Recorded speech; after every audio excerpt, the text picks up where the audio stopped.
Thank you for joining us as we provide this brief overview of how to navigate the application for the Keystone Historic Preservation Grant Program through the Pennsylvania Historical and Museum Commission.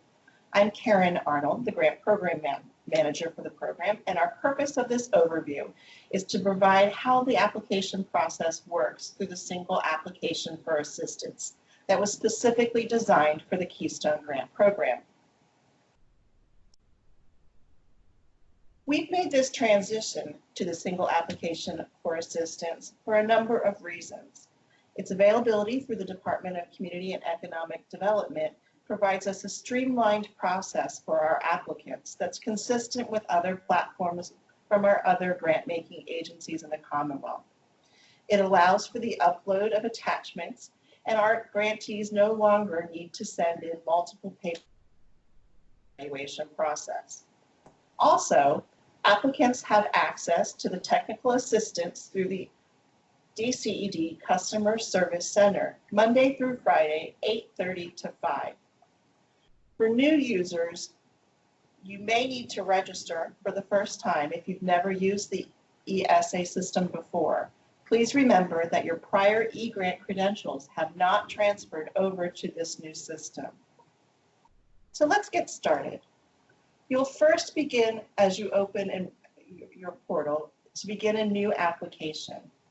You'll need to select a project name, and we certainly recommend that you use the year, the program area, and the project name so you're able to identify it later. Please select Yes to help you select your funding program, and this will direct you to the Program Finder page where you can search by keyword. Once you hit the Program Finder page, select the box for the PHMC that allows you to navigate to all the applications available from our commission.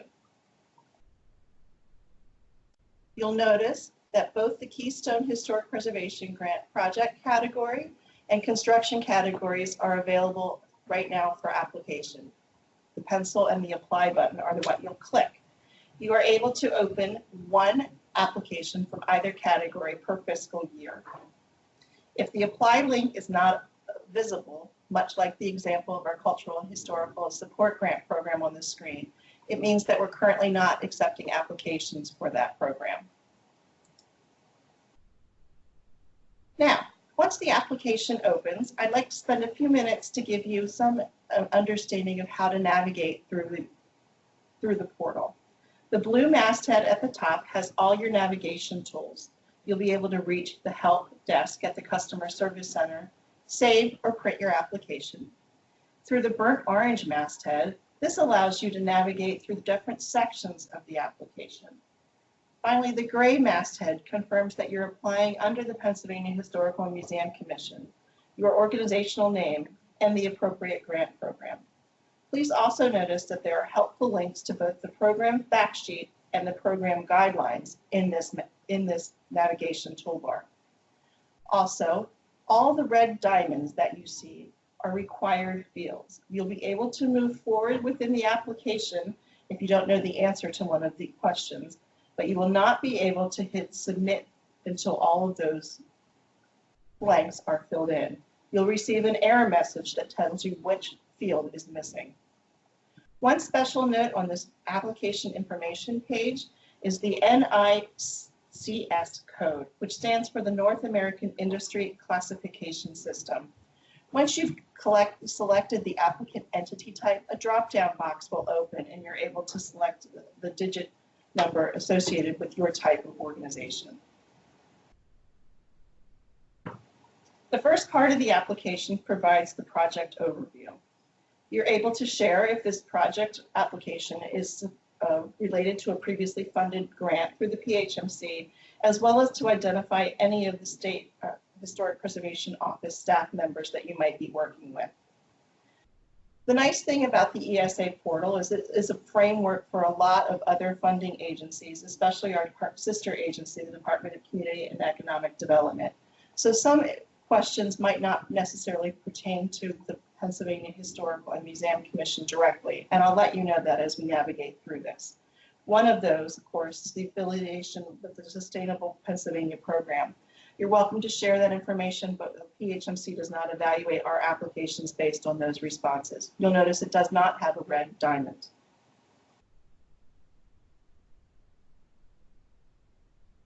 In the project site location page, we very much want to know the location of the building or the resource that you're requesting support. If it's a construction or building-focused planning project request, the physical address of the site is fine. If you are applying for support for a community or regional plan, please select a geographic center of the location. You're also able to notice that it will self-select both your legislative district and your U.S. House district representatives. If you notice there's an error, you can certainly let us know that something has translated incorrectly. And again, the designated area is actually a consideration of another type of program in the DCED framework, but you're welcome to share it if you meet any of those funding criteria. The most important part of the application is the project narrative. We've structured this to specific questions related to the Pennsylvania Historical and Museum Commission. Please note that the grant staff and the customer service center folks still recommend that you prepare these longer text fields in Microsoft Word or other similar program and simply cut and paste the responses into the application at a later time. We recommend this because the system will time out on you if you're working on a single page longer than 20 minutes. If you are using Word, please use the character counts with spaces to ensure that you're within the allowable limits. Each question has a character count limitations, but they should be adequate for you to fully explain your project, especially if you're clear and concise. If you have any other questions or want further guidance for what is requested with each of these questions, please look in the program fact sheets, the link in the gray masthead, for additional guidance.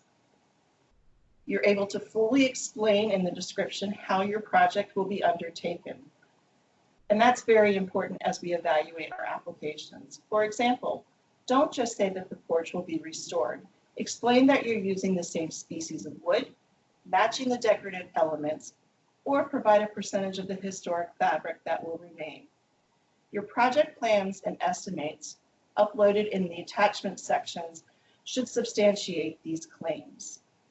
You're able to articulate what planning documents that you're using to develop your project. You can mention historic photographs, the availability of historic structures reports, or other documentations or consultant reports that have guided the development of your project as well. Regarding the question pertaining to your project team, please be very specific about their qualifications. Include consultants and contractors by their name who will be part of the project. And if you haven't already identified them, you're able to state the qualification criteria or selection process that you're using as you submit a request for proposal for your project team. The next section of the application pertains to the project budget. It's the second most important part of your application. You'll notice that it's divided into two separate tabs, the spreadsheet and basis of cost. The spreadsheet section has very specific category descriptions that allows you to fill out the associated costs related to it. Nicely, the portal does calculate all of the expenses for you. But please confirm that your budget matches what you're specified as your grant request and the matching funds in the addendum section of the application. Double check and triple check your work and figures. The grant staff will use your budget to develop the grant contract, and your errors will continue to haunt you throughout the project. So please make sure the numbers are as accurate as possible. Your budget categories are standard to what are considered eligible expenses under our grant program. Remember that we cannot pay for salaries of existing staff to complete projects or provide program administration for your grant award. You're also able to add columns to indicate the source of your cash match source. For example, federal, state, and local, or your private match. You're also able to equally divide costs within line items. For example, if you wanted to differentiate the costs associated with your architectural firm's construction management with costs associated with an engineering management. Both of those would go under consultants' fees, and you could separate those out by adding a second row. The other part of the program budget deals with your basis of cost. Here we're asking you to provide who provided the costs in your project budget, either for bids, contractors' estimates, and also to articulate in the budget narrative more information about how those project and budget figures were derived, especially if the costs are for specialized work or materials that might have inflated the costs associated with them. The nice thing about the ESA portal is it does allow us to create a program addenda that provides specific questions about the Pennsylvania Historical and Museums Commission grant program requests. These are more specific questions that might seem familiar to our past applicants in our old e-grant system. Remember that questions marked with a red diamond are required fields, but some questions have drop-down menus to help guide your responses. One last reminder to double check the grant amount requested and the total matching funds and the project costs correspond to that information provided in the budget spreadsheet and do not exceed the allowable program guideline request amounts. We've also added a fundraising plan to the application this particular year that allows you to identify, again, the source of your cash match and whether or not it's in hand, solicited, or pledged to your project.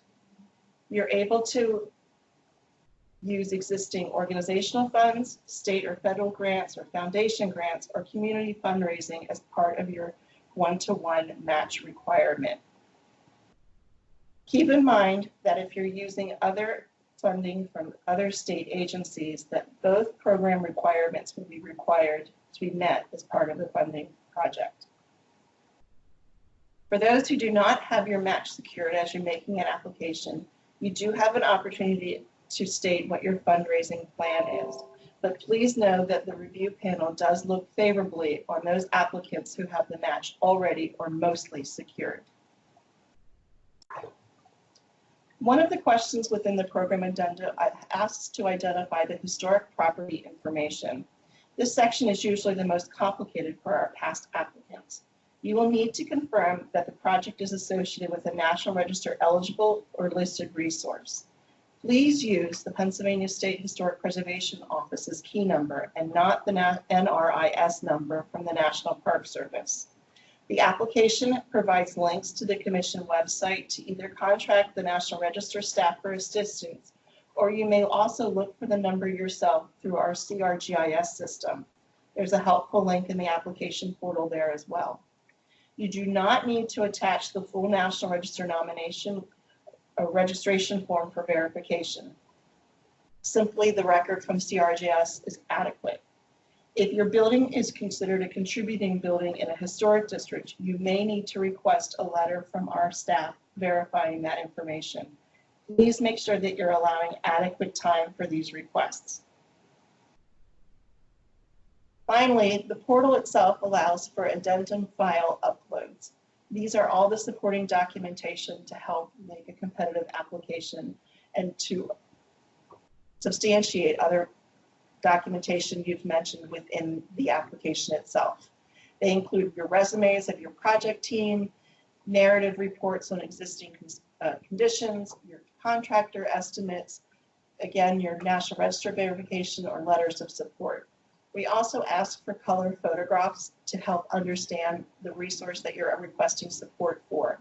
These can be overall shots of the building itself or a project-related condition. We do ask that all of these addendums have a special nomenclature that will help facilitate our grant review process and evaluation. Those instructions are part of the program addenda. And finally, we do prefer that photographs are arranged in a single file as a PDF document, perhaps 2 photographs oriented on a page that allows you to provide captions for the description of the view. But please remember to include an overall view of the front of the building in your application. Finally, when you're ready to submit the application, the ESA system will not provide a system-generated email confirming submittal like our prior e-grant system does. Instead, you'll see this application certification similar to what is on the screen.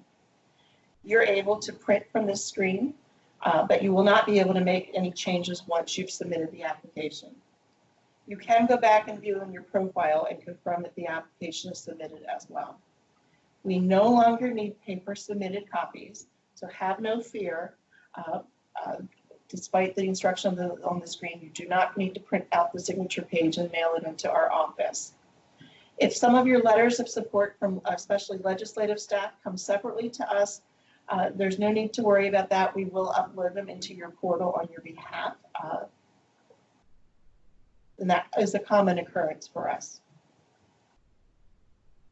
If you have any other questions or need additional assistance during the application process, do not hesitate to either contact myself, the grant manager, or visit our PHMC website for more information about the grant guidelines, or even reach out to ZCED's customer service center.